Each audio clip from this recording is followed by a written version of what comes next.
আসসালামু আলাইকুম। ওয়ালাইকুম সালাম। আরে ভাই আমরা খুলতেছি এই দিক দে আপনি রায়সন ফাটকে দে ভাই দেও আইছে সম্মান দে ভাই বসেন বসেন বই বই নাম বই রে ধরুন না সমস্যা নাই বইতা দিই।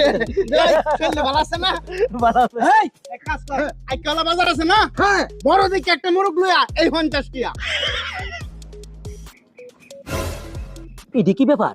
50 টাকা দিয়ে কি এর মুরগ আনবো? এ হালে আন্ডা আনলেও তো এটাকে বেশি লাগে। বেওয়াই ভাই 50 টাকা দিয়ে কি এর মুরগ আনবো তে? আরে আমরা এনে 50 টিয়া দে এই বড় মুরগ তাহলে আপনার নদী হাতে তাতে মুরগ খুব পচা। একদম ফসকা ফানিল্লাহান এই ভালাই হয়েছে 3-4 দিন থাকে বেসায় দেশি মুরগ খায় যায়। আরে ভাই 3-4 দিন কিতা পিস পিস করে কইতাছেন বুঝতাছেন না আপনারা যদি 3-4 মাস 3